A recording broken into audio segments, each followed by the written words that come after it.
Muy bien, pues muy buenos días. Muchísimas gracias por... ¿Ahí me escuchan bien? Ok. Por darme la oportunidad de poder estar compartiendo con ustedes una vez más. La verdad me dio muchísimo gusto que Dianita me contactara. Ya parece que fue ayer y ya pasó un año que estuvimos estudiando el libro de Proverbios. Realmente, posteriormente, con todo lo que había estudiado, y se acuerdan que yo iba así como que córrele para decir todo lo que quería. Les cuento que pude hacer, gracias a ese estudio, 3 programas de proverbios en mi podcast acerca de eso para tratarlo ahora sí con toda la anchura del tiempo. Pero bueno, justamente ahora ya estuve con menos estrés, ya calculé más o menos cuántas hojas eran lo que alcanzaba a decir en una hora. Así es que ahora sí estaré muy exacta y ya más ordenada y sin tanto estrés para poder estar compartiendo con ustedes este hermoso Evangelio de Juan. Y bueno, pues muy importante, les invito a que tengan ahí su Biblia. A mí no soy tan enemiga de la tecnología, pero a mí me encanta tener acá mi Biblia en papel para estar ahí paseando por la palabra de Dios. Y bueno, justamente eh, estamos empezando con este Evangelio de Juan. Y bueno, el autor precisamente es Juan el apóstol. Él es Galileo y tiene un apodo que el Señor le puso. Y este apodo es el Hijo del Trueno. Así es que justamente vamos a recordar que cuando llegaba el tiempo en que Jesús iba a estar ascendiendo al cielo, Jesús salió con determinación hacia Jerusalén y envió mensajeros por delante en una aldea de Samaria para que hicieran preparativos para su llegada, pero los habitantes de la aldea no recibieron a Jesús. Déjenme cambio acá, ok. No recibieron a Jesús porque iba camino a Jerusalén. Entonces, cuando Santiago y Juan vieron eso, le dijeron a Jesús: Señor, ¿quieres que hagamos bajar fuego del cielo para que los consuma? Y entonces Jesús dice que se volvió a ellos y los reprendió. Así es que por este carácter tan tempestuoso que tenían estos hermanos, Juan y su hermano Jacobo, pues es que nuestro Señor les apodó los hijos del trueno. Así es que imagínense ustedes, ya querían achicharrar ahí a los que no les querían recibir. Y bueno, justamente también podemos ver este apodo en Marcos 3:17, en donde dice aquí que les puso como nombre Boanerges, que tiene este significado de hijo del trueno. Y bueno, vamos primero a la familia de Juan.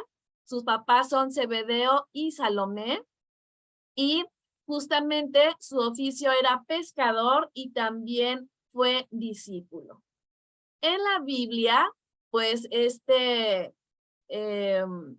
Juan nos va a estar escribiendo este evangelio por ahí de la fecha del año 85 al 90 después de Cristo, antes de que fuera exiliado en Patmos. Y bueno, ¿cuál sería el propósito de este libro? Pues bueno, presentarnos a Jesús como Dios y algo súper importante, que los que crean en Él sean salvos, o sea, tengan la vida eterna. Así es que este evangelio es muy importante porque justamente trae todo lo que representa el fundamento de nuestra fe. Y bueno, justamente voy a regresar un poquito aquí a lo que es la familia de Juan. Se dice que al parecer su madre era seguidora de Jesús y estuvo presente en la crucifixión. Y se dice que tal vez era alguna de las mujeres que ayudaron a Jesús cuando estuvo en Galilea. Y se dice que por ahí en Marcos 15:40 y en Mateo 27:55 y 56, se piensa que su nombre pudo haber sido Salomé. Vamos a leer por allí, dice Mateo 27:55 y 56.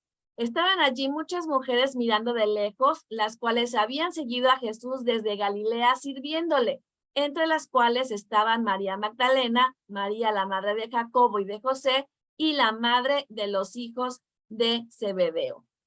Cuando los hermanos dejaron a su padre para seguir a Jesús, también viene acá en Marcos, dice que había unos jornaleros que se quedaron para ayudarle en su negocio de pesca. Por lo tanto, se cree que Juan venía de una familia acomodada que tenía un negocio exitoso, porque se dice que ellos se fueron, los dos hermanos, siguiendo a Jesús, y había estos jornaleros que se habían quedado para ayudar al padre de ellos, que se llamaba Zebedeo. Y bueno, justamente ya me voy a venir aquí a los personajes que podemos ver de este lado. Voy a mover acá las fotitos. Y vienen muchísimos más. Esto es nada más un mini resumen, pero vemos que justamente porque es tan descriptivo este evangelio que pues vemos un montón de personajes. Así es que pues el primero pues es Jesús, que es el protagonista también de toda la Biblia. Juan el Bautista, que es un gran personaje de mis favoritos, esa voz que clama en el desierto, que fue muy, muy importante para ser precursor de Cristo cuando ya venía en su ministerio. Y luego dice, los discípulos son otros personajes, Nicodemo, también muy, muy importante en el tema del bautismo, Lázaro y sus hermanas, esa familia tan especial con el que Jesús tuvo esa conexión y casi, casi pues eran ahí de la familia y él pasaba mucho tiempo con ellos en su casa. Y luego sigue María, la madre de Jesús, Pilato, que jugó un papel muy, muy importante en las últimas horas de la vida terrenal de nuestro Señor, y por supuesto María Magdalena, que fue esta mujer tan evangelista y pues tuvo el privilegio de ser quien estuvo allí al momento de la resurrección.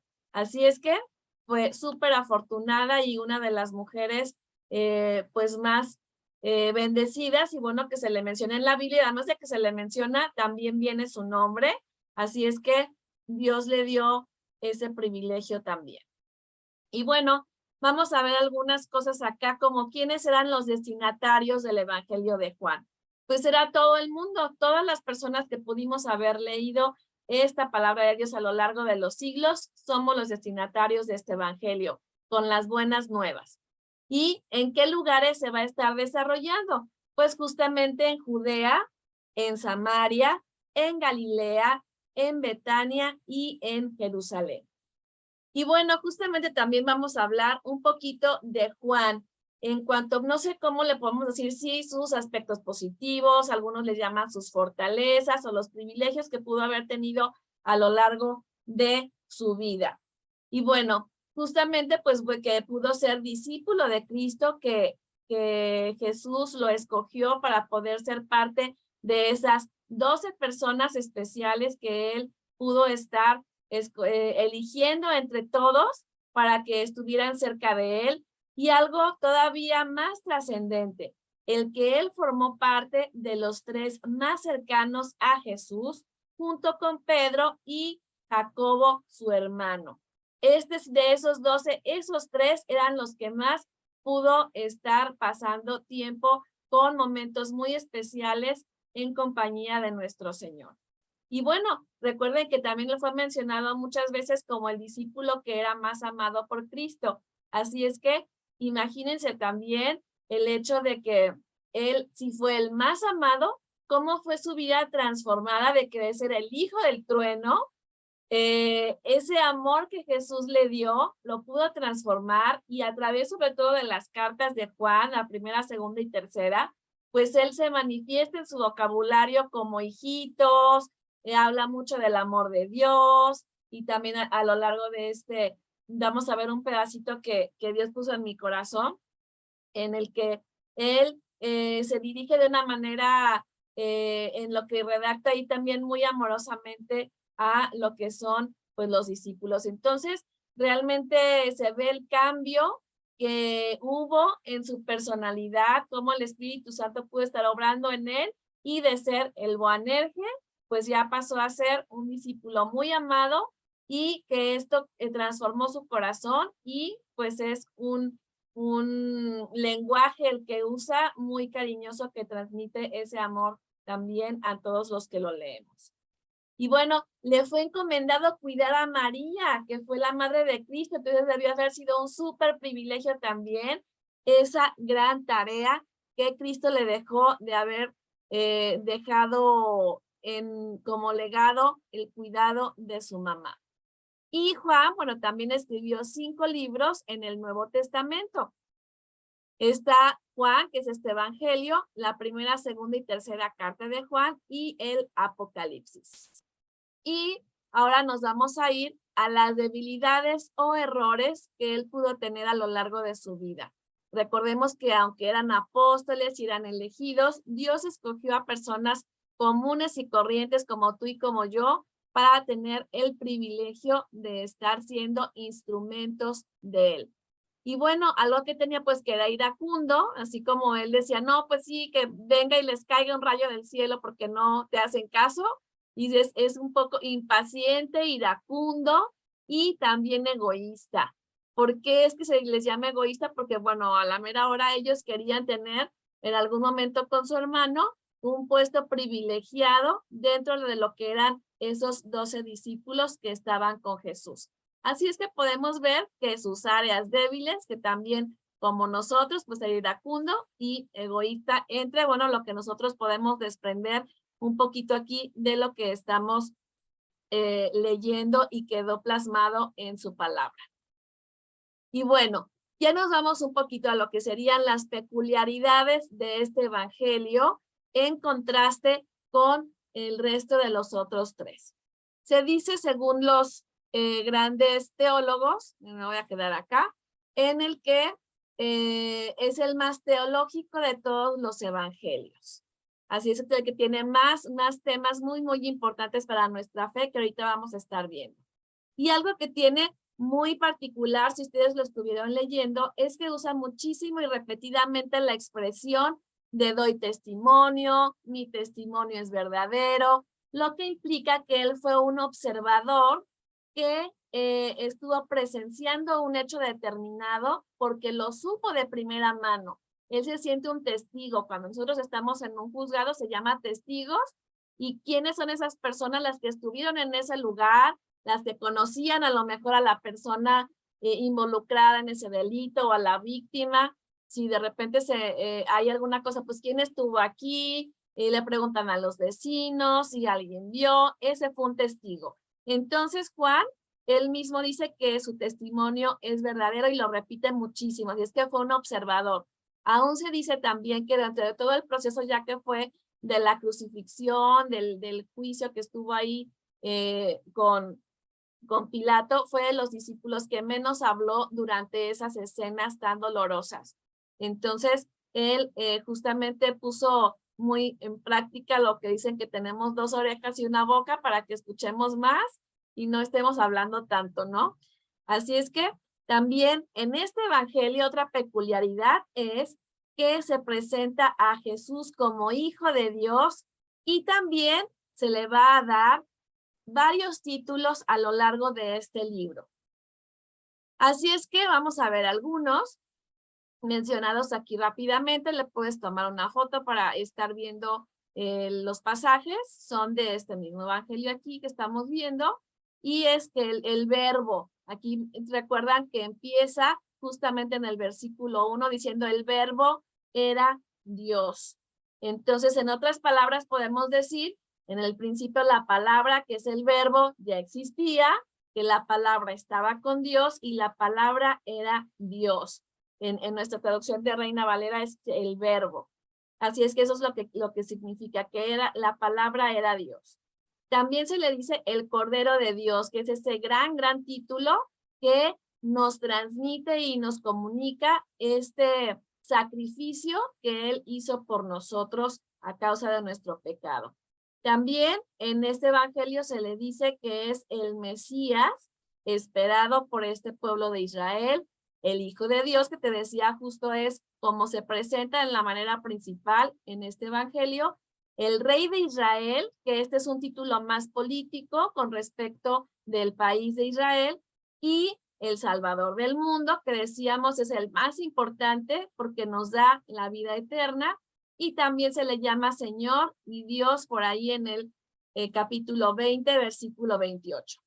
Y como te decía, pues hay varios temas fundamentales de la fe en este libro, como por ejemplo, como Dios hecho carne, desde el principio pues empieza a manifestar lo que ya era él como persona, también el bautismo, ahí con Nicodemo, y también obviamente con el pasaje de Juan el Bautista, habla sobre la salvación por fe, fruto como muestra de la fe verdadera, por ahí vemos en lo de que dice de la vid y los pámpanos.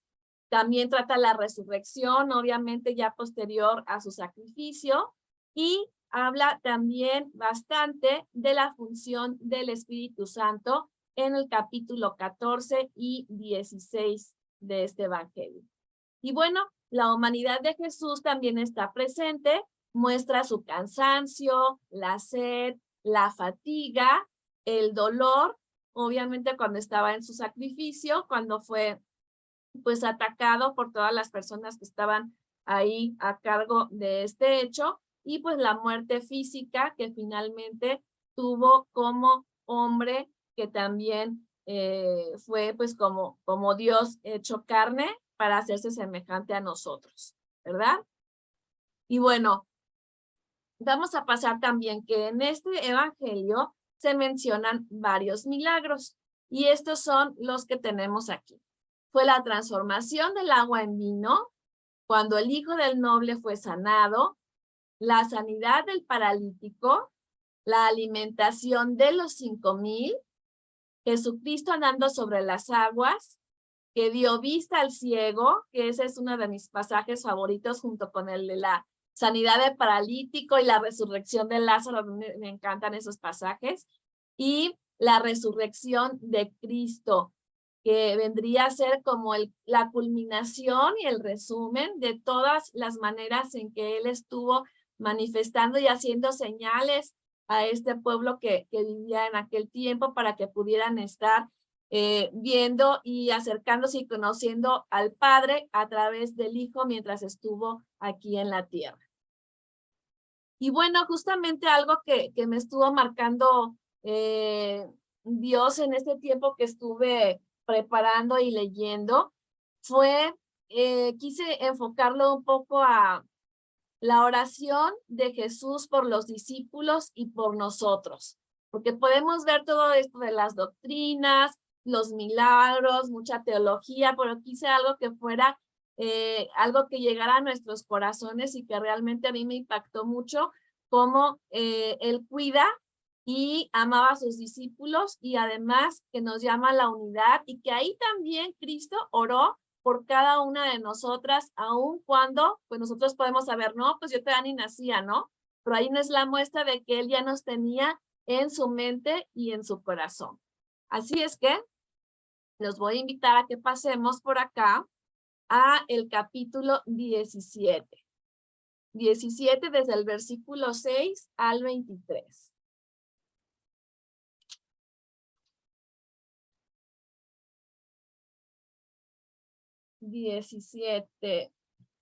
Déjenme tomar un poquito de tecito.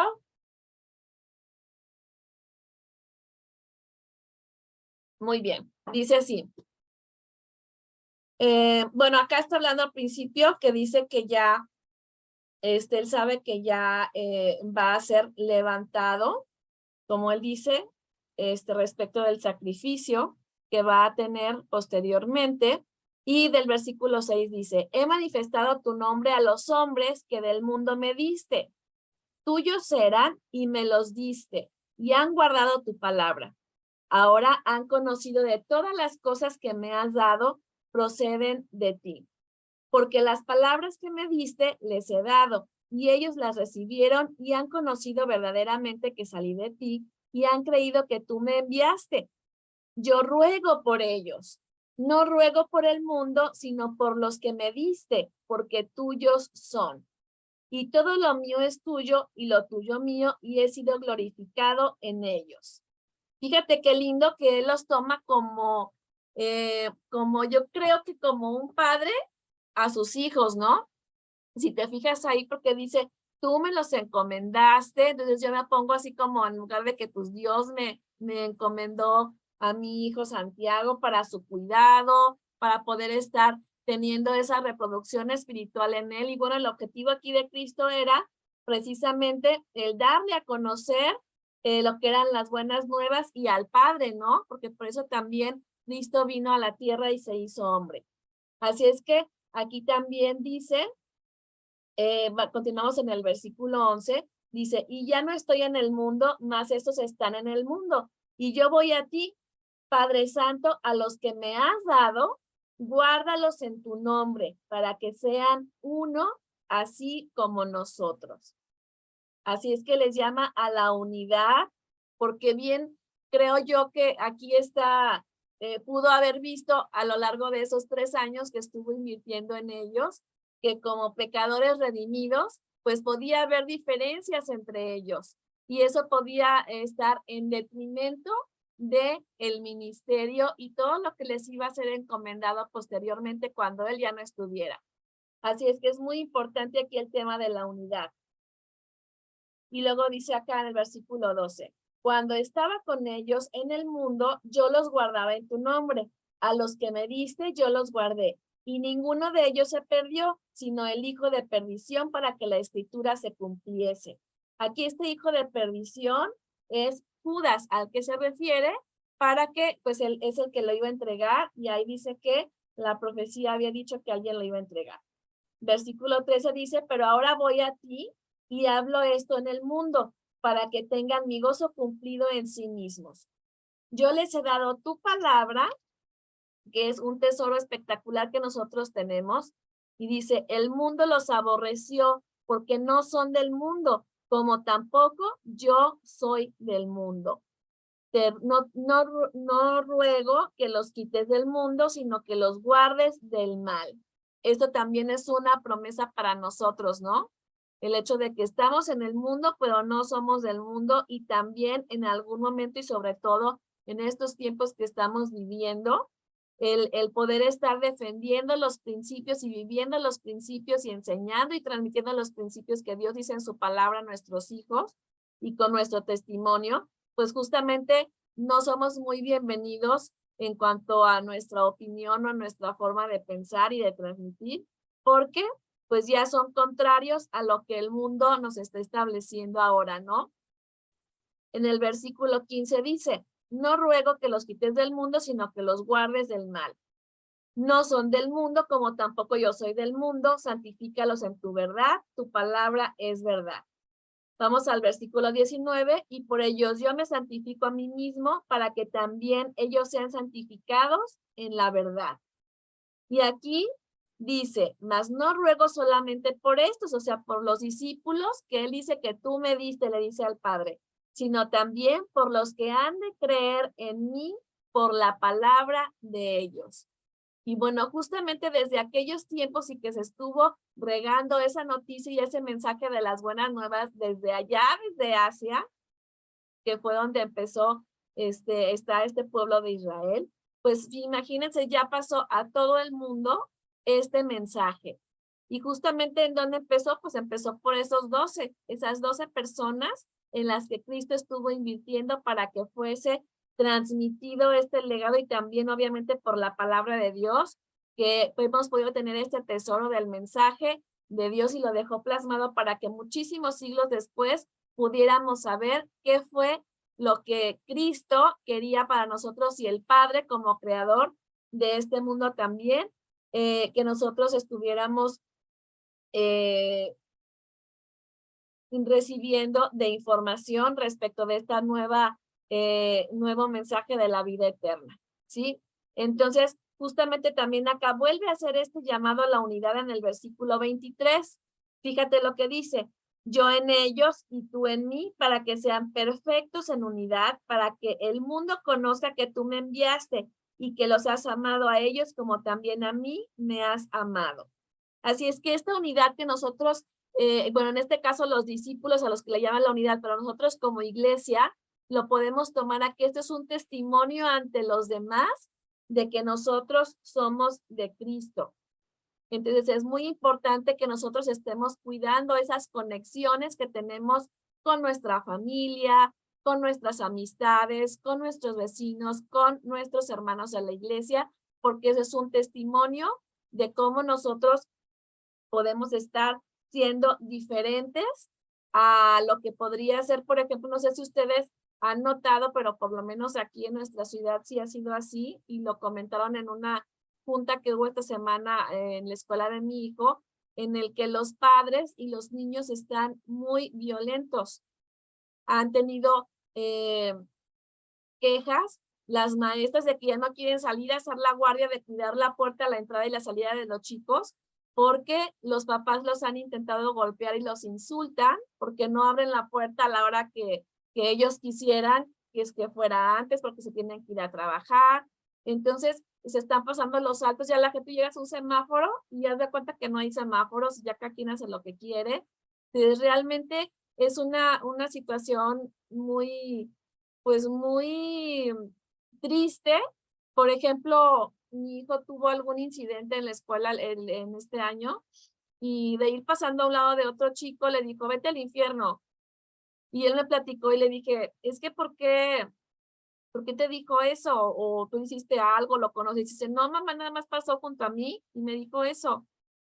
Entonces, el hecho de que nosotros seamos unidos, el de que manifestamos ese amor de Dios a otras personas, el que amemos a nuestro prójimo como a nosotros mismos, o sea, eso es un mensaje muy fuerte para todas estas personas. Y también, bueno, debemos de orar porque digamos que la explicación que nosotros le hemos encontrado, pues es que hay muchas personas que con esta pandemia pudieron estar perdiendo a sus familiares, a sus trabajos, quedando en quiebra, tienen muchos duelos de gente que se perdió, muchos huérfanos, familias totalmente desintegradas, y necesitamos ser ese testimonio que posteriormente ahorita vamos a estar platicando más adelante, de que por esa unidad en lo que se refiere aquí en este capítulo 17 podamos ser de testimonio a los demás, y bueno, pues el saber que con ese amor también Cristo se acordó de nosotros, aunque fuéramos a venir a vivir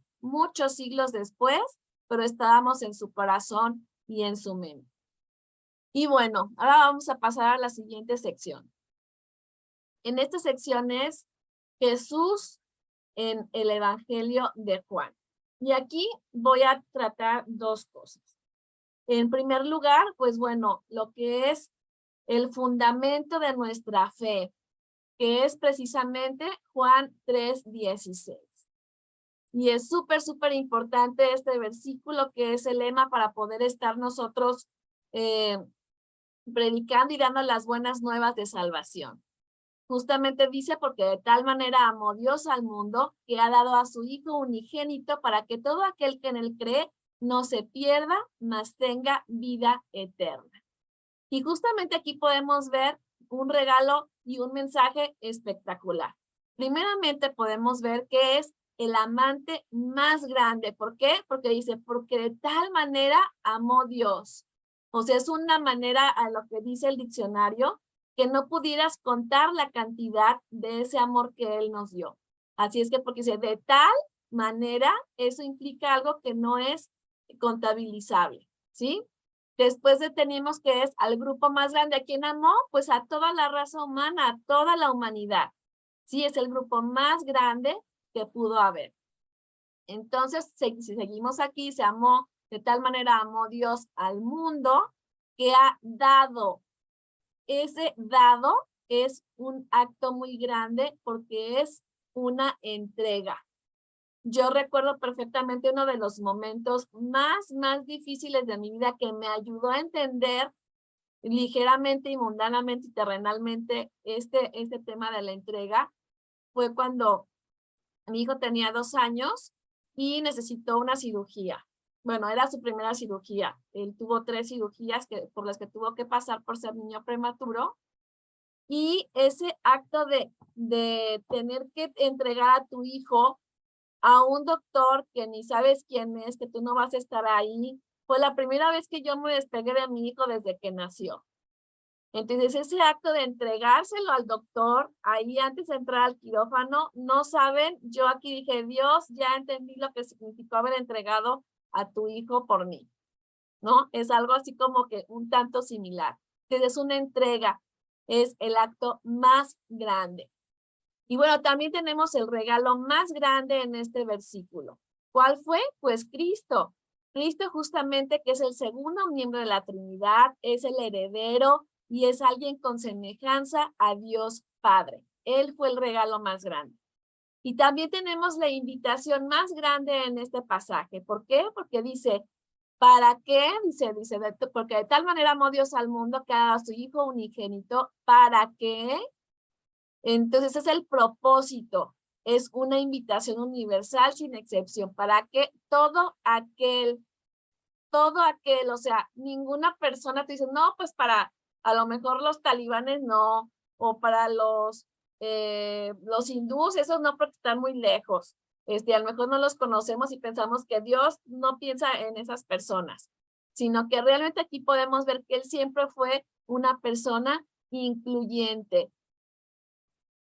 Y posteriormente aquí tenemos también la motivación más grande. Dice, para que todo aquel que en Él, o sea, Cristo, es la motivación por la cual nosotros tenemos que estar recibiendo esta vida eterna.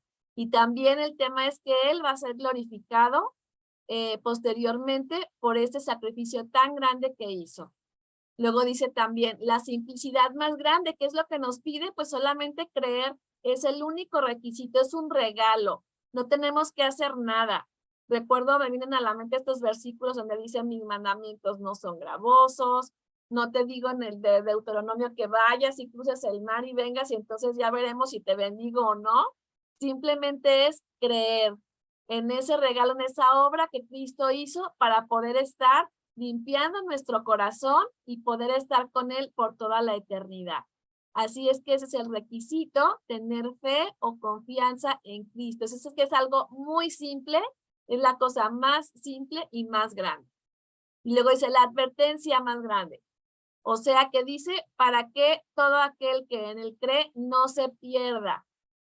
¿Qué implica esto? Pues una condenación. ¿Qué significa? Pues una separación eterna de Dios para siempre.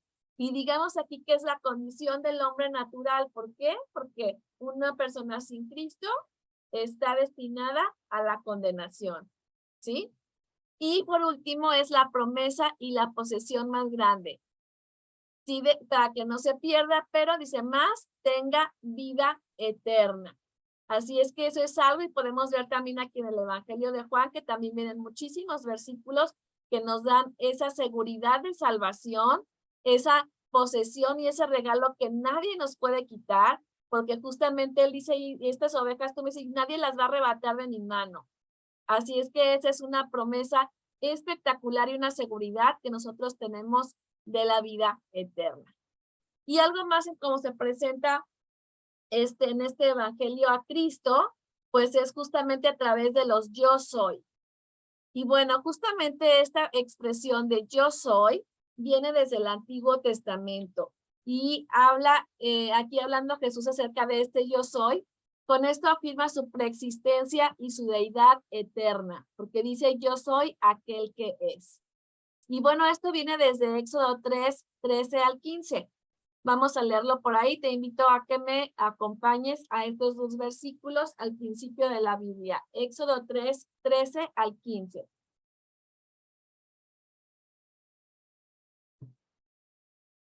Dice así.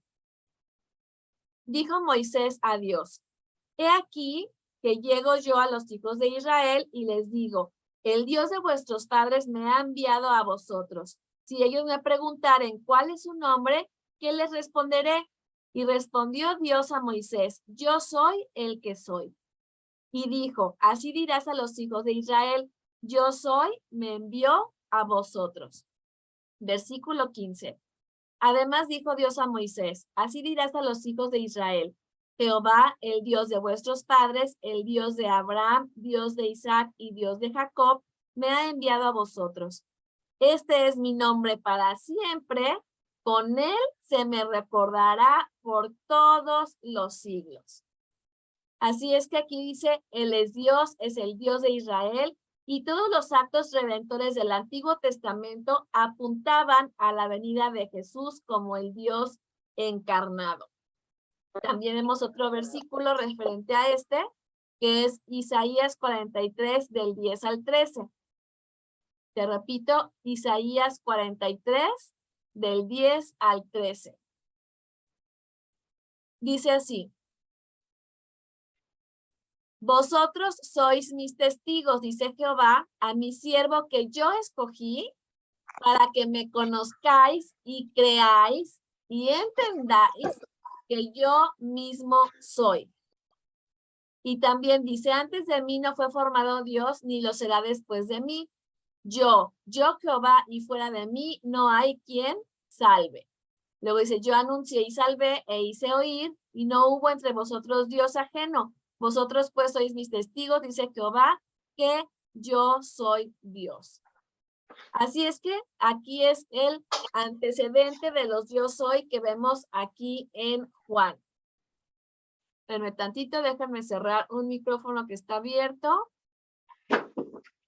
¿En dónde se cierran los micrófonos?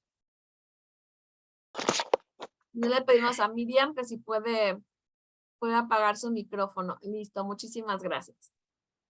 Aquí vemos la lista de los yo soy. Dice, yo soy el pan de vida, yo soy la luz del mundo, soy la puerta, soy el buen pastor, yo soy el Hijo de Dios, soy la resurrección y la vida, yo soy el camino, la verdad y la vida. Este versículo también súper importante. Yo soy la vid verdadera.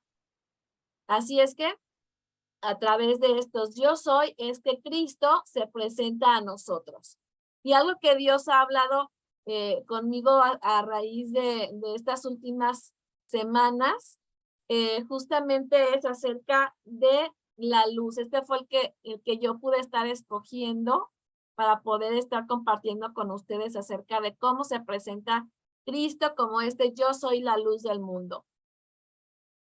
Y bueno, justamente en el versículo de Juan 8:12, dice, otra vez Jesús les habló diciendo, yo soy la luz del mundo.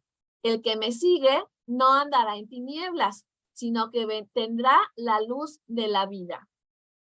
Si tú, por ejemplo, pasas o estás en una calle o en un lugar en donde no haya nada de luz, ¿cómo te sientes? Te sientes como perdida, insegura, no sabes así como que para dónde vas porque no ves nada, ¿verdad? Entonces justamente cuando nosotros estamos en pecado, estamos perdidos, no tenemos rumbo, no tenemos un propósito. Por lo tanto, es que viene esta luz del mundo para que nosotros nos alumbre y ya tengamos esa visión, ese propósito y tengamos esa seguridad de andar por el camino. Y luego tenemos otro versículo que dice el 9:5 de este mismo evangelio que dice, entre tanto que estoy en el mundo, luz soy del mundo. También en el 1:4 al 9 habla acerca de la luz del mundo. Dice, en él estaba la vida y la vida era la luz de los hombres. O sea, refiriéndose a Cristo. En el versículo 5 dice, la luz en las tinieblas resplandece y las tinieblas no prevalecieron contra ella. O sea que Cristo fue el que salió triunfante y no se dio, ahora sí que, lugar al enemigo ni al pecado. Luego viene aquí en el versículo 6, dice, hubo un hombre enviado de Dios, el cual se llamaba Juan. Este vino por testimonio para que diese testimonio de la luz, a fin de que todos creyesen por él. No era él la luz, sino que para que diese testimonio de la luz, o sea, refiriéndose a Jesús. En el versículo 9 de este capítulo 1, concluye, aquella luz verdadera que alumbra a todo hombre, venía a este mundo. Así es que justamente por esta figura de algo resplandeciente que nos quita esa incertidumbre, es que viene esta figura de yo soy la luz del mundo. Y en primera de Juan 1:5, que pues también fue escrito por este mismo apóstol, dice así: este es el mensaje que hemos oído de él y os anunciamos. Dios es luz y no hay ningunas tinieblas en él. Aquí podemos interpretar este versículo de dos maneras: en que no hay pecado en él, y el tema, por ejemplo, aquí en el original es que dice que no hay error. Entonces, justamente es de que dice, no hay ningunas tinieblas en él, o sea, no hay error, no hay pecado, y justamente es que por eso es la luz. Dice, si Dios es luz, los cristianos entonces aquí seríamos hijos ¿de qué? De luz. Y vamos también a este otro versículo que es Efesios 5:8. Y aquí habla justamente que cuando nosotros no tenemos esa luz, entonces significa que vivimos en pecado. En Efesios 5:8 dice así: porque ustedes antes eran oscuridad, cuando no conocíamos de Cristo. Dice, pero ahora son luz en el Señor. Vivan como hijos de luz. Así es que Cristo es la luz, nosotros somos los hijos de la luz. Así es que justamente como somos hijos de luz, somos objeto de observación y los ojos de mucha gente pues se dirigen a nosotros. Siendo nosotros esa luz, o cómo podemos brillar también con esa luz que nosotros tenemos. Pues bueno, una manera en que nosotros podemos ser luz aquí en este mundo de tinieblas, pues es justamente haciendo buenas obras, amando a nuestro prójimo, edificando a otras personas para que, enseñándoles la palabra de Dios, pues ellas también haya más luces ante este mundo de pecado y de tinieblas y de oscuridad. Y bueno, dice, no es que las buenas obras brillen, sino que nuestro carácter luminoso hace que la gente vea que nuestras obras son buenas, dice un autor. Y por último, aquí en Isaías 42:8 nos dice, ¿para qué debe brillar nuestra luz? ¿Para que nos vean a nosotros? No, sino para dar gloria a Dios. Porque dice aquí que pues la gloria es lo único que Dios no da a otros, y su gloria consiste en ser el único creador y salvador. Esto lo podemos leer en Isaías 42:8. Así es que justamente nosotros tenemos que ser luz. Cuando mi hijo va a la escuela y me habla acerca de percances que tuvo con otros niños, le digo, acuérdate que tú eres luz. No te debe extrañar que esos niños se comporten así porque ellos están en tinieblas. Entonces tú ora por ellos, tú pon límites, sé de ejemplo, porque tú vas a ese lugar a ser de luz a todas esas personas que no lo conocen. ¿Ok? Así es que vamos a la última parte de este estudio, que aquí va a tardar un poquito, de la mujer samaritana. Veo que aquí hay algunas cosas en el chat. No sé si es algo que me escriben a mí o están poniendo los versículos que yo estoy diciendo, ¿verdad? Sí, ¿verdad? Ok. Muy bien. Entonces le seguimos. La mujer en el Evangelio de Juan. Pues yo aquí escogí a la mujer samaritana. Pero pues como vimos, hay varias mujeres que destacan, ¿no? Empezando por la madre de Cristo, que ahí es una mujer muy, muy importante. También tenemos a la mujer samaritana, tenemos a María Magdalena, tenemos a las hermanas de Lázaro, ¿no? A Marta y a María. Entonces, a la mujer adúltera también aparece aquí en el Evangelio. Así es que realmente en este Evangelio hay varias mujeres que estuvieron ahí presentes en esta época de la historia de la humanidad. Ay, perdón, hasta así que se queda aquí la foto. Entonces voy a ponerme acá en el tema de ubicarnos en dónde estamos. Les invito a que no se vayan conmigo a Juan 4, que es en donde está la historia de esta mujer samaritana. Y bueno, mientras lleguen ustedes ahí, yo les voy a estar platicando acerca de cómo estaba este tema de los samaritanos y los judíos. Se dice que los samaritanos son una raza mestiza conformada por judíos y gentiles. Entonces ellos habían llegado a mezclar la religión judía y la adoración al Dios verdadero, pero con ritos de pueblos paganos. Por eso es que había esta denostación hacia los samaritanos por parte de los israelitas, porque digamos que hacían mezclas y no tenían una fe pura conforme a lo que decía la palabra.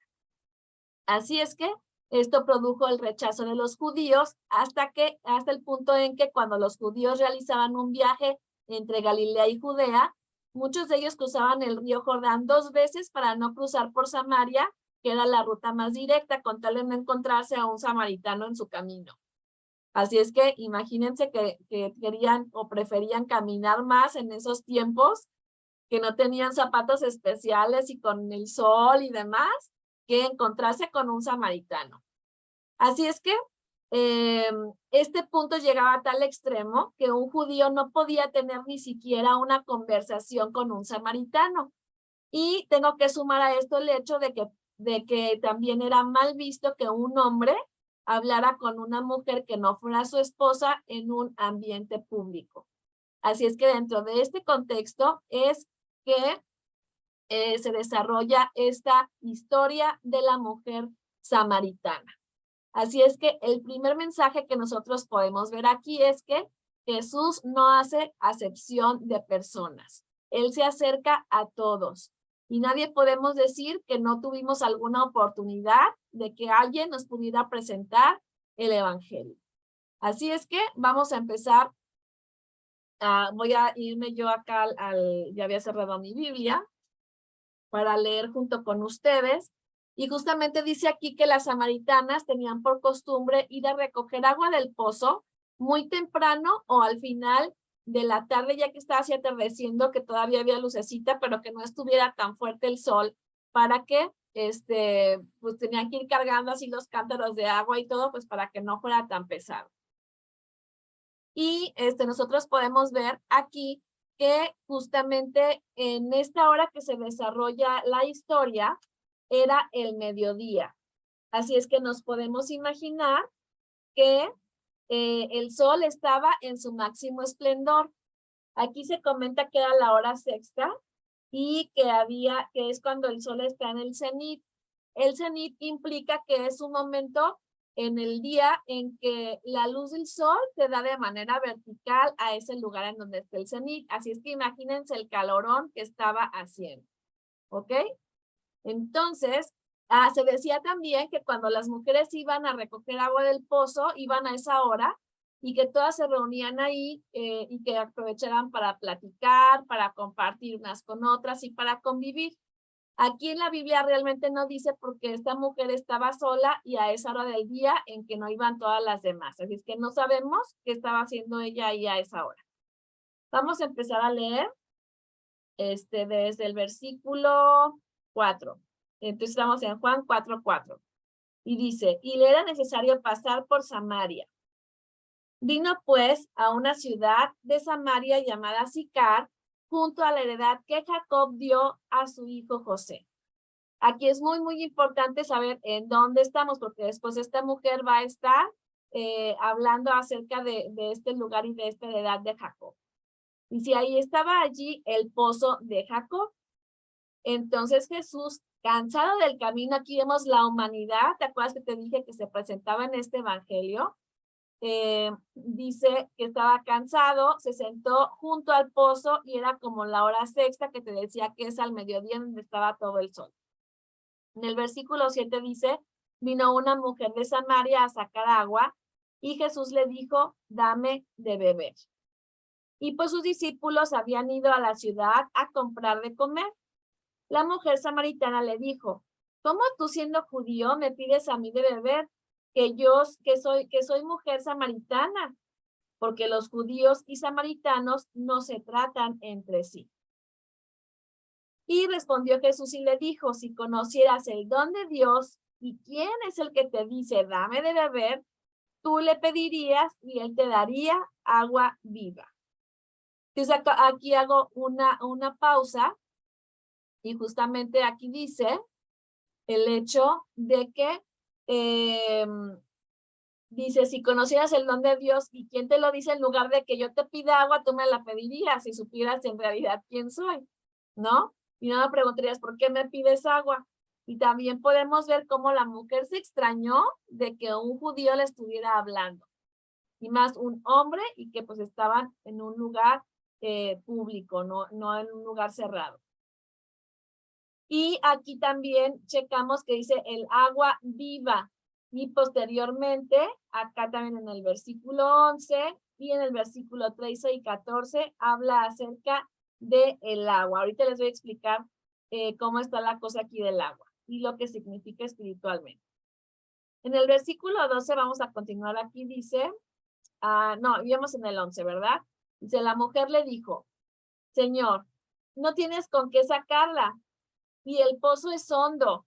Se dice que justamente, dice, dice, él te daría agua viva. Dice así, ¿cómo crees que tú me vas a dar agua si ni traes una cubeta? Este pozo tiene como 30 metros de profundidad, que era lo que se usaba que hacían esos pozos. Dice, ¿cómo crees que a mí me vas a andar diciendo que tú me vas a dar agua si ni traes con qué juntarla? Ni traes una soga, ni nada por el estilo. Entonces el versículo 12 dice, ¿acaso eres tú mayor que nuestro padre Jacob, que nos dio este pozo, del cual bebieron él, sus hijos y sus ganados? Desde aquí estamos hablando, como les decía, que pusiéramos atención en el pozo de Jacob, el hecho de que ella piensa que esa heredad, dice, que hubo por parte de nuestro padre Jacob. Y aquí es una situación en donde se dice, según los estudiosos, pues que esta mujer samaritana realmente estaba con una creencia errónea, porque para empezar, los samaritanos no eran descendientes de Jacob, ni tampoco les fue dado ese pozo a ellos. Entonces era parte de una de las creencias paganas o que ahí se inventaron los samaritanos y eso no tiene ningún fundamento, ni ellos tienen como pueblo ninguna conexión con Jacob, ni el pozo era de ellos. Y algo que tenemos aquí con el tema del agua. El agua, porque aquí se habla de un agua de manantial, un agua que fluye constantemente, que por su movilidad se oxigena y eso hace que esté más pura. No sé si ustedes han visto algunos programas de la naturaleza en donde tienen que estar en National Geographic o algo así, que tienen que estar fuera de una civilización y buscan agua que no esté estancada, porque si no está muy contaminada, está verde, tiene lodo y eso no se puede tomar. Buscan una que esté corriendo. ¿Por qué? Por esta oxigenación. Así es que justamente dice aquí en el versículo 13. Respondió Jesús y le dijo, cualquiera que bebiere de esta agua volverá a tener sed, mas el que bebiere del agua que yo le daré no tendrá sed jamás, sino que el agua que yo le daré será en él una fuente de agua que salte para vida eterna. Aquí le está hablando Dios acerca de que ella vea más allá, no solamente de saciar su necesidad física, sino que justamente aquí el mensaje sería en el que nosotros a veces estamos enfrascadas en estar resolviendo nuestras necesidades terrenales y físicas.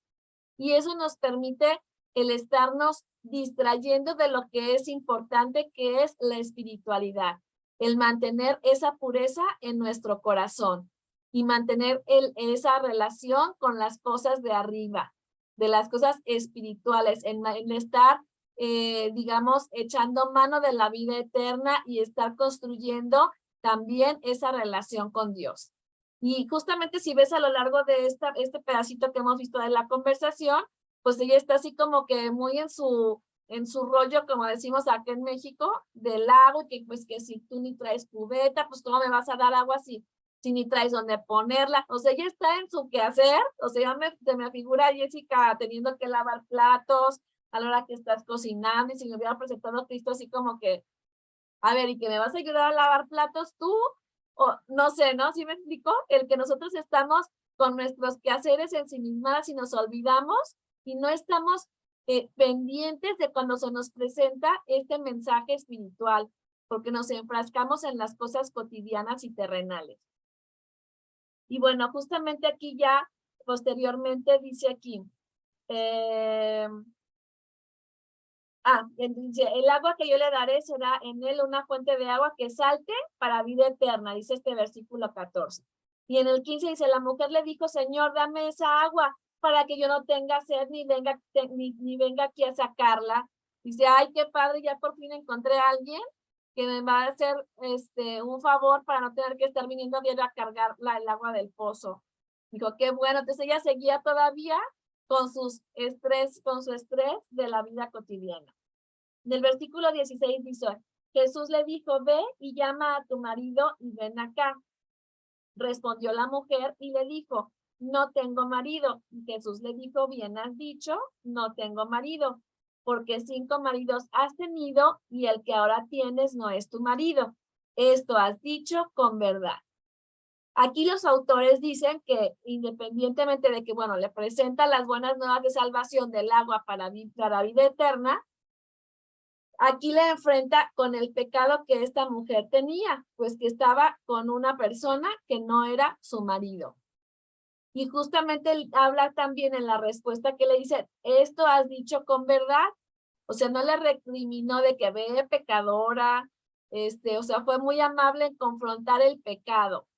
Entonces, aquí es un ejemplo para nosotros de que en lugar de que juzguemos a una persona por su pecado, tenemos que ver la cosa, algo positivo de ella. Ciertamente has dicho la verdad, el que ahora tienes no es tu marido, entonces no tienes marido, ¿sí?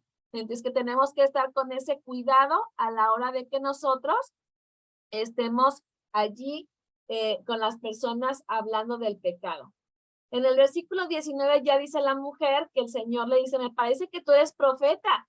Aquí tenemos que resaltar que el hecho de que a ella le sorprendió el que nunca había visto a ese hombre y sin embargo sabía todo de su vida. Nosotros tenemos que ver aquí lo que es la omnipresencia de Dios. A veces pensamos, no, pues yo creo que cuando yo no conocí a Cristo, pues Dios ni estaba enterado de cómo andaba. Entonces, no, o sea, él nunca la había visto, sin embargo, sabía su contexto, sabía toda su vida y que había tenido 5 maridos. ¿Por qué ha tenido esos 5 maridos? Pues ahora sí que solo Dios sabe, porque aquí no dice. Pero él sabía su vida. Entonces, por eso ya fue cuando se le prendió el foco y ya dijo, pues no me está hablando nomás de sacar el agua, pues este hombre sí tiene algo especial y no es cualquier persona, es un profeta. Entonces, posteriormente ya dice, nuestros padres adoraron en este monte y vosotros decís que en Jerusalén es el lugar donde se debe de adorar. Justamente aquí había un monte de Gerizim, que es donde los samaritanos habían levantado un templo rival del de Jerusalén. Y justamente ya Jesús le dice, mujer, créeme que la hora viene cuando ni en este monte ni en Jerusalén adoraréis al Padre. Vosotros adoráis lo que no sabéis, nosotros adoramos lo que sabemos porque la salvación viene de los judíos. Desde aquí justamente nos habla del plan original de Dios, de que a través del pueblo de Israel, todos los demás del resto del mundo íbamos a creer. Pero, ¿por qué no sucedió este plan original? Porque los judíos no le reconocieron como Salvador, entonces él se volteó hacia los gentiles, que somos quienes, todos los que no somos israelitas y judíos. Esos somos los gentiles. Y luego dice acá, más la hora viene y ahora es cuando los verdaderos adoradores adorarán al Padre en espíritu y en verdad, porque también el Padre, tales adoradores, busca que le adoren. Y bueno, podemos saltarnos acá, a que dice aquí el versículo 25. Le dijo la mujer, sé que ha de venir el Mesías. O sea, ellos también creían en un Mesías, te decía que tenían esa mezcla de creencias. Y dice, llamado el Cristo, cuando Él venga nos declarará todas las cosas. Ella sabía que iba a haber seguridad en las dudas que ella tenía acerca de su fe. Luego dice, Jesús le dijo, yo soy el que habla contigo. Ahí se le revela y le dice, yo soy ese profeta y ese Mesías que tú estabas esperando. Y dice aquí, en esto vinieron los discípulos y se maravillaron de que hablaba con una mujer. Entonces el tema está aquí en que, si te fijas hasta donde vamos ahorita, en ningún momento ya se dice que Cristo haya estado tomando agua. hasta ahorita en ningún momento él tomó agua. Posteriormente dice aquí, entonces la mujer, en el versículo 28, dejó su cántaro, se fue a la ciudad y dijo a los hombres, venid y ved a un hombre que me ha dicho todo cuanto he hecho, ¿no será este el Cristo? Entonces salieron de la ciudad y vinieron a él. Entre tanto, los discípulos le rogaban diciendo, Rabí, come. Entonces hasta aquí podemos ver también el hecho de que esta mujer, en cuanto conoció de Cristo, empezó a llamar a otras personas para que vinieran a ver a este hombre y el que él era una persona muy especial conforme a las profecías y el conocimiento que ellos tenían acerca de sus creencias. Y justamente acá los discípulos estaban tratando de que Jesús saciara su necesidad física de alimento y de bebida también, pero aquí habla específicamente del alimento. Entonces, aquí dice, mira, come, porque ellos no sabían si había comido o no, pero Jesús les dijo, yo tengo una comida que comer que vosotros no sabéis. Y acá en el versículo 34 dice, mi comida es que haga la voluntad del que me envió y que acabe su obra. ¿No decís vosotros aquí, aún faltan 4 meses para que llegue la siega? He aquí os digo, alzad vuestros ojos y mirad los campos porque ya están blancos para la siega. El que ciega recibe salario y recoge fruto para vida eterna, para que el que siembra goce juntamente con el que ciega. Así es que en pocas palabras, ¿qué les está diciendo? Esa satisfacción que yo puedo tener con una comida que es física, no se compara con la satisfacción de ver y de predicar el evangelio a otras personas, de ver vidas transformadas, porque aquí hay un montón de gente que tiene necesidad y quiere saber de esta salvación que yo traigo. Así es que aquí nos habla de que hay esta satisfacción al momento de servir y de que se necesitan estos obreros porque la mies ya está lista para que alguien llegue a cosechar en estas personas que tienen esa necesidad. Y ya por último, aquí en el versículo 39 dice que gracias a esta mujer samaritana, muchos de los samaritanos, o sea que ella fue por ellos, de aquella ciudad, creyeron en él por la palabra de la mujer que daba testimonio diciendo, me dijo todo lo que he hecho. Entonces vinieron los samaritanos a él y le rogaron que se quedase con ellos y se quedó allí 2 días. Y en el 41 reitera, y creyeron muchos más por la palabra de él. Y decían a la mujer, ya no creemos solamente por tu dicho, porque nosotros mismos hemos oído y sabemos que verdaderamente este es el Salvador del mundo, el Cristo. Así es que aquí podemos ver una profesión de fe, un final feliz en el que esta mujer no se quedó con ese mensaje, no se quedó con que se encontró esa persona especial, sino que él fue y dio esa buena nueva a su pueblo. Así es que justamente aquí podemos ver este mensaje de esta mujer samaritana y pues aquí una invitación a que nosotros no nos quedemos y seamos luz y podamos estar dando esas buenas nuevas de Jesucristo. Y justamente aquí me voy a los últimos 2 versículos del Evangelio de Juan como una conclusión, puesto que realmente no hay palabras mejores para dar fin a esta plática, sino que justamente como magistralmente Juan lo estuvo escribiendo en este pasaje. Dice así, este es el discípulo que da testimonio de estas cosas. Él habla en tercera persona cuando habla de sí mismo. Y habla del testimonio. ¿Te acuerdas que lo que dice que era como testigo? Dice, este es el discípulo que da testimonio de estas cosas y escribió estas cosas. Y sabemos que su testimonio es verdadero. Y hay también otras muchas cosas que hizo Jesús, las cuales si se escribieran una por una, pienso que ni aún en el mundo cabrían los libros que se habrían de escribir. Amén. Así es que justamente como pudimos ver a lo largo de este Evangelio de Juan que pudiste estar leyendo, hay muchísimos milagros. Bueno, aquí vimos una lista de los milagros que hubo. Y dice, aquí fue una muestra muy representativa de lo que hizo Jesús, pero no cabrían los libros de todo lo que pasó y todo lo que ellos pudieron estarse maravillando, siendo testigos en aquel tiempo de lo que hizo Cristo como Dios hecho carne. Y bueno, aquí puse como ilustración unos granos de mostaza, ¿no? Entonces, como vemos, el propósito de este Evangelio de Juan es que todas las personas crean y tengan la vida eterna. Y dice justamente, como decíamos, la simplicidad más grande. Él solamente nos pide, mira esa cosa súper chiquita, que tengamos fe.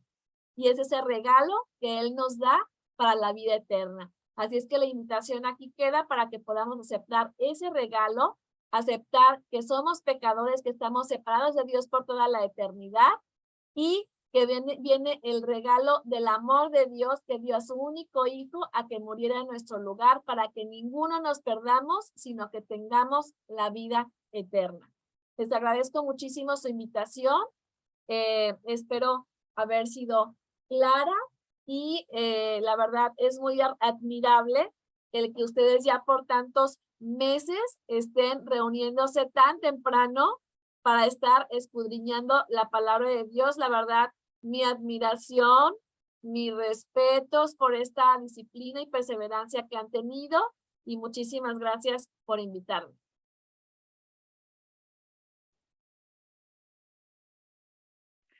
Gracias, mi hermana.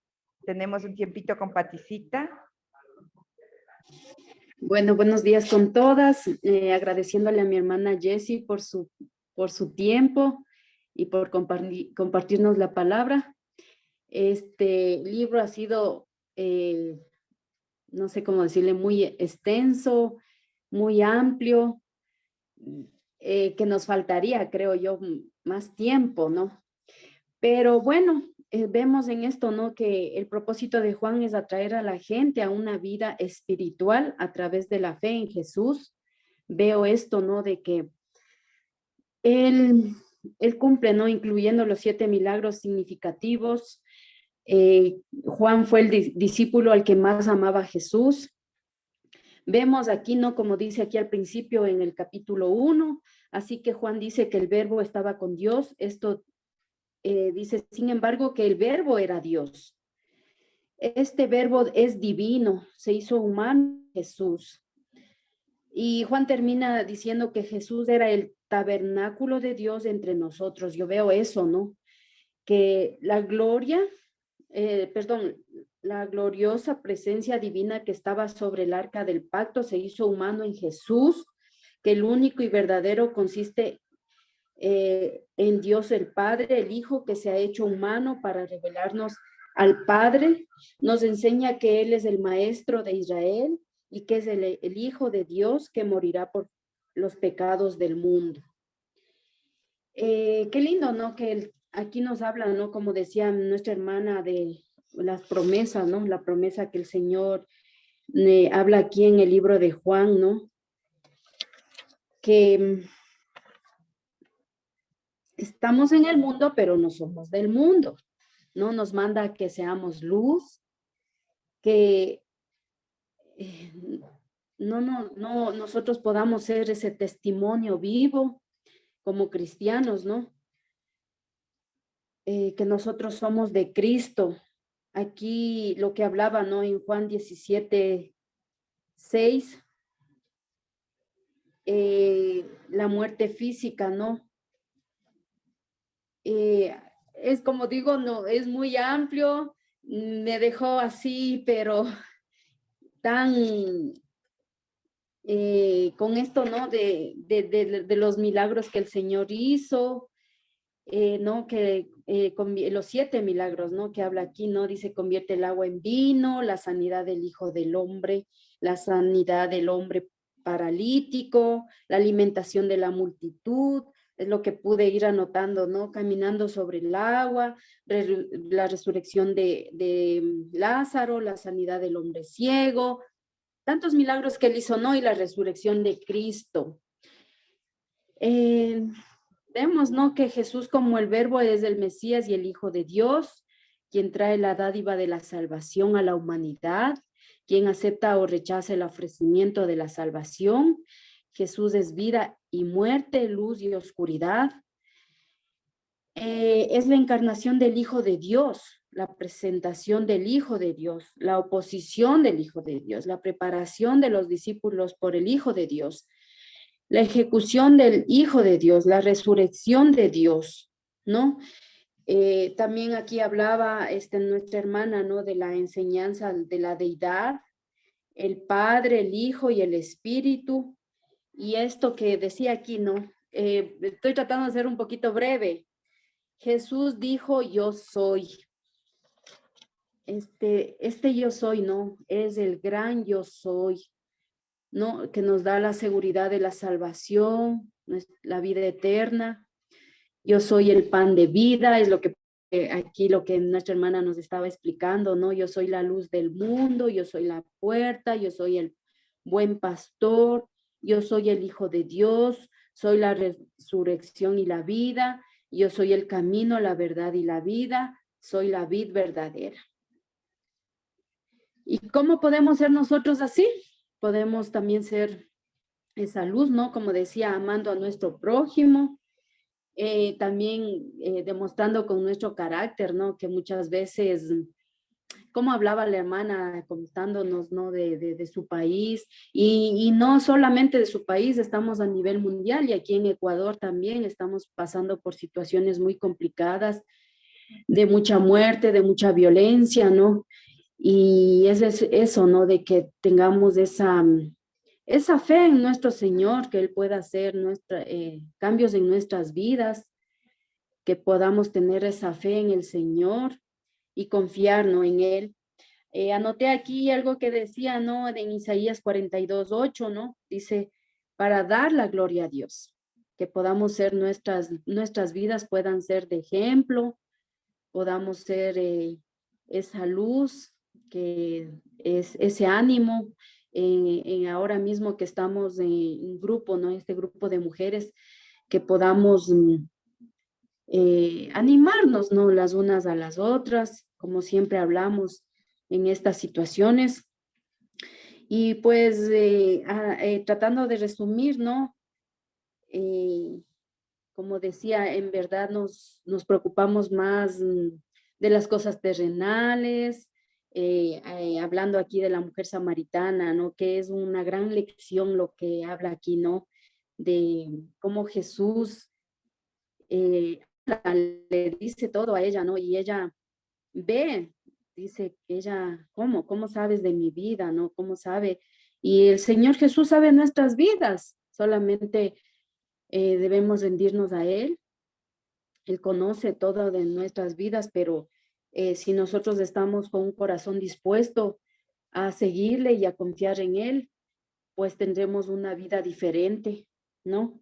Y como dice, estamos más preocupados en las cosas materiales tal vez, y deberíamos estar en las cosas espirituales. Dios es Pati, un Dios. ¿me permites un momentito que se me olvidó darles una conclusión respecto a esto? Si se fijan, ni Jesús le dice, dame de beber, ni Jesús tomó agua y ella no sacó agua porque dejó el cántaro y se fue a predicar, a traer a todos los demás. Entonces podemos ver que ese tema de que pues tengo sed simplemente fue un pretexto de nuestro Señor para acercarse a la mujer y darle la buena nueva. Entonces ni él tomó agua ni ella sacó agua del pozo, pero ahí vemos cómo él sacaba las oportunidades para poder estar dando el mensaje y la obra que Dios le había encomendado a su padre, ¿no? Gracias. Amén, muchas gracias. Sí, sí, ¿no? Como dice aquí, la mujer samaritana testifica de Cristo, ¿no? Como no, o sea, ella, sí, como dice, fue un pretexto todo lo que pasó, pero es una gran enseñanza, como dice, es una vida, el agua que nos va a dar Él es un agua eterna, ¿no? Que podemos vivir en santidad en la vida con Cristo, ¿no? Y sí, y como dice, todas las personas crean y tengan la vida eterna. Ese es el propósito que vemos en este libro, en Juan, ¿no? Que Dios nos ofrece esa vida eterna para vivir con Él. Solamente decirles que nuestras hermanas tal vez nuevas, que crean en el Señor Jesús y que es esa vida eterna que Él nos ofrece. Amén. He tratado de hacer lo más rapidito posible. Creo que ha sido muy clara nuestra hermana Jessie y una vez más agradeciéndole y dándole gracias por su vida, mi hermana, y ha sido un gusto conocerla. Dios le bendiga. Muchas gracias. Muy excelente resumen, Pati, gracias. Amén, amén, mi hermana Jessie. Ya para terminar, vamos a pedir por favor unos pedidos de oración y poder de esa manera